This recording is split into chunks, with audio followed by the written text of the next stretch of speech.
بسم الله الرحمن الرحيم. الرحمن علم القرآن، خلق الإنسان علمه البيان. الشمس والقمر بحسبان، والنجم والشجر يسجدان. والسماء رفعها ووضع الميزان، ألا تطغوا في الميزان. وأقيموا الوزن بالقسط ولا تخسروا الميزان. والأرض وضعها للأنام، فيها فاكهة والنخل ذات الأكمام، والحب ذو العصف والريحان. فبأي آلاء ربكما تكذبان؟ خلق الإنسان من صلصال كالفخار، وخلق الجان من مارج من نار.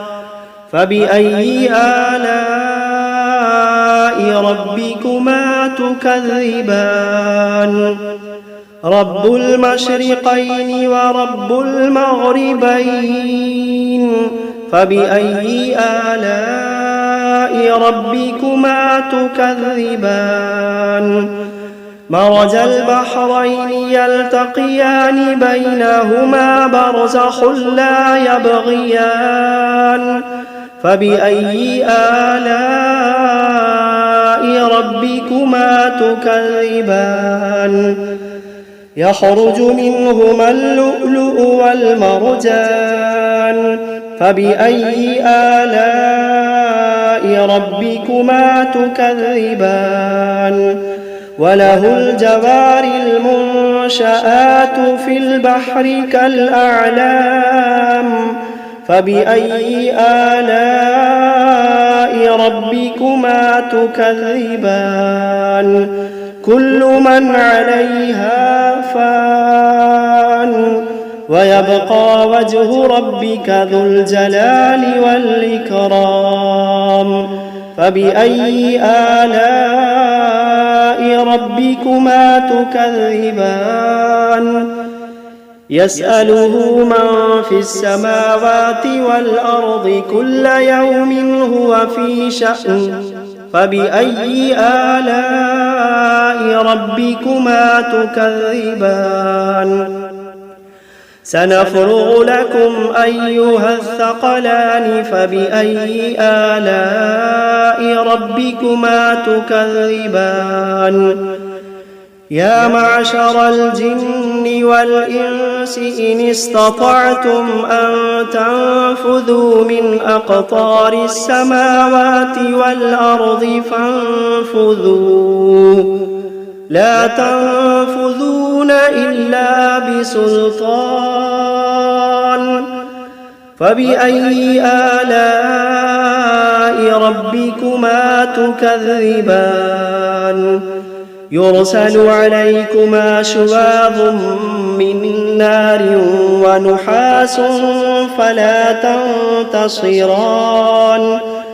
فبأي آلاء ربكما تكذبان؟ فإذا انشقت السماء فكانت وردة كالدهان.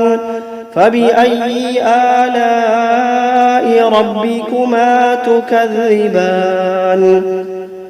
فيومئذ لا يسأل عن ذنبه إنس ولا جان. فبأي آلاء ربكما تكذبان؟ يعرف المجرمون بسيماهم فيؤخذ بالنواصي والأقدام. فبأي آلاء ربكما تكذبان؟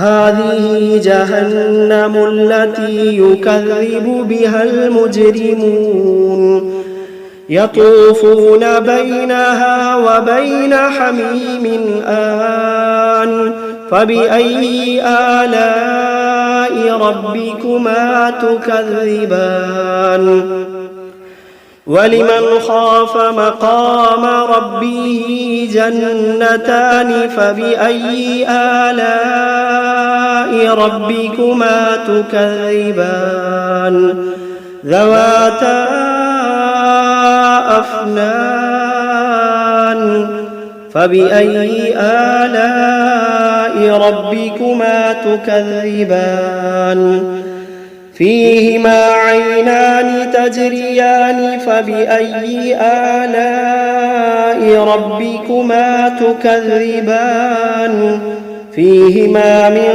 كل فاكهة زوجان فبأي آلاء ربكما تكذبان متكئين على فرش بطائنها من استبرق وجنى الجنتين دان فبأي آلاء ربكما تكذبان فيهن قاصرات الطرف لم يطمثهن إنس قبلهم ولا جان فبأي آلاء ربكما تكذبان كأنهن الياقوت والمرجان فبأي آلاء ربكما تكذبان هل جزاء الإحسان إلا الإحسان فبأي آلاء ربكما تكذبان ومن دونهما جنتان فبأي آلاء ربكما تكذبان مدهامتان فبأي آلاء ربكما تكذبان فيهما عينان نضاختان فبأي آلاء ربكما تكذبان فيهما فاكهة ونخل ورمان فبأي آلاء ربكما تكذبان فيهن خيرات حسان فبأي آلاء ربكما تكذبان حور مقصورات في الخيام فبأي آلاء ربكما تكذبان لم يطمثهن إنس قبلهم ولا جان فبأي آلاء ربكما تكذبان متكئين على رفرف خضر وعبقري حسان فبأي آلاء ربكما تكذبان تبارك اسم ربك ذي الجلال والإكرام بسم الله الرحمن الرحيم تبارك الذي بيده الملك وهو على كل شيء قدير الذي خلق الموت والحياة ليبلوكم أيكم أحسن عملا وهو العزيز الغفور الذي خلق 7 سماوات طباقا ما ترى في خلق الرحمن من تفاوت فارجع البصر هل ترى من فطور ثم ارجع البصر كرتين ينقلب إليك البصر خاسئا وهو حسير ولقد زينا السماء الدنيا بمصابيح وجعلناها رجوما للشياطين وأعتدنا لهم عذاب السعير وللذين كفروا بربهم عذاب جهنم وبئس المصير إذا ألقوا فيها سمعوا لها شهيقا وهي تفور تكاد تميز من الغيظ كلما ألقي فيها فوج سألهم خزنتها ألم يأتكم نذير قالوا بلى قد جاءنا نذير فكذبنا وقلنا ما نزل الله من شيء إن أنتم إلا في ضلال كبير وقالوا لو كنا نسمع أو نعقل ما كنا في أصحاب السعير فاعترفوا بذنبهم فسحقا لأصحاب السعير إن الذين يخشون ربهم بالغيب لهم مغفرة وأجر كبير وأسروا قولكم أو اجهروا به إنه عليم بذات الصدور ألا يعلم من خلق وهو اللطيف الخبير ألا يعلم من خلق وهو اللطيف الخبير هو الذي جعل لكم الأرض ذلولا فامشوا في مناكبها وكلوا من رزقه وإليه النشور أأمنتم من في السماء أن يخسف بكم الأرض فإذا هي تمور أم أمنتم من في السماء أن يرسل عليكم حاصبا فستعلمون كيف نذير ولقد كذب الذين من قبلهم فكيف كان نكير أولم يروا إلى الطير فوقهم صافات ويقبضن ما يمسكوهن إلا الرحمن إنه بكل شيء بصير أمن هذا الذي هو جند لكم ينصركم من دون الرحمن إن الكافرون إلا في غرور أمن هذا الذي يرزقكم إن أمسك رزقه بل لجوا في عتب ونفور أفمن يمشي مكبا على وجهه أهدى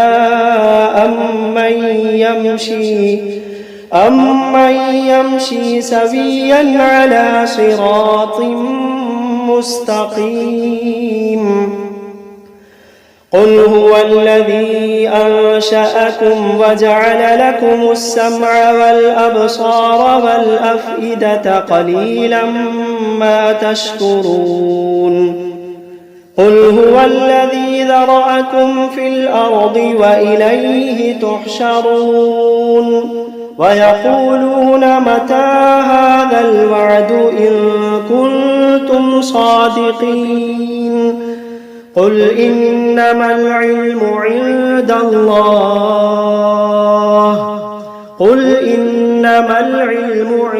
الله وإنما أنا نذير مبين فلما رأوه زلفة سيئت وجوه الذين كفروا وقيل هذا الذي كنتم به تدعون قل أرأيتم إن أهلكني الله ومن معي أو رحمنا فمن يجير الكافرين من عذاب أليم قل هو الرحمن آمنا به وعليه توكلنا فستعلمون من هو في ضلال مبين قل أرأيتم إن أصبح ماؤكم غورا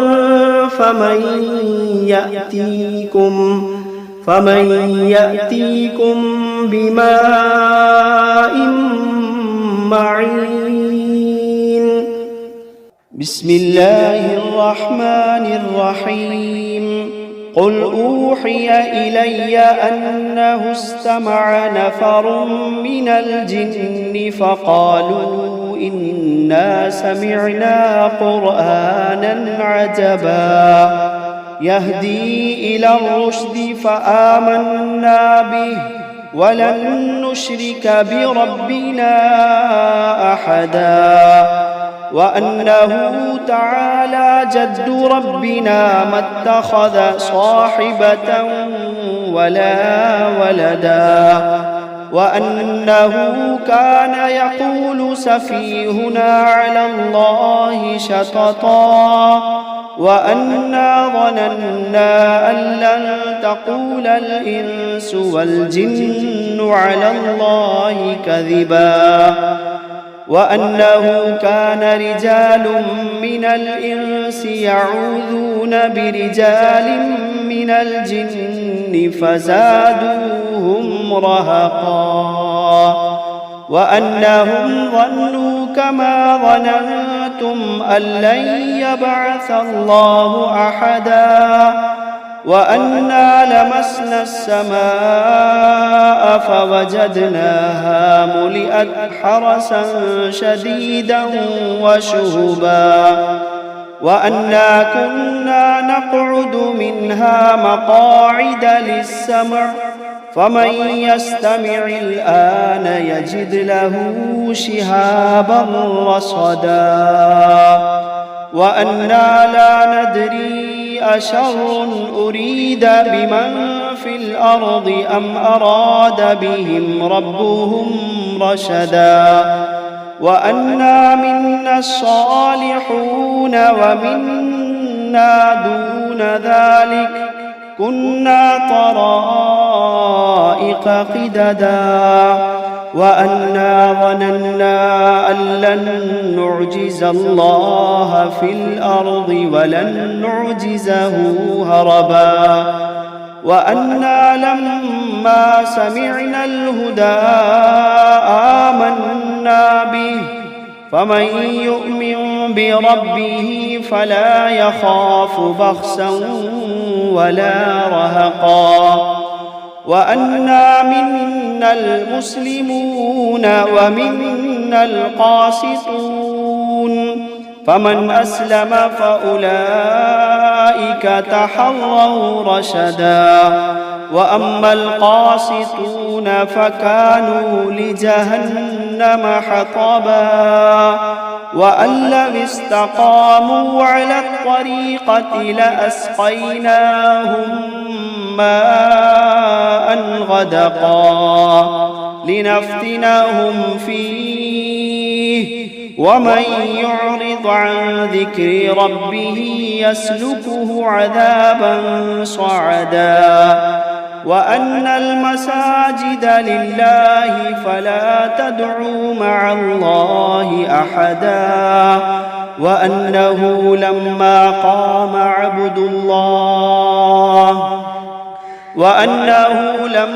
قام عبد الله يدعوه كادوا يكونون عليه لبدا قل إنما أدعو ربي ولا أشرك به أحدا قل إني لا أملك لكم ضرا ولا رشدا قل إني لا أملك لكم ضرا ولا رشدا قل إني لن يجيرني من الله أحد قل إني لن يجيرني من الله أحد ولن أجد من دونه ملتحدا إلا بلاغا من الله ورسالاته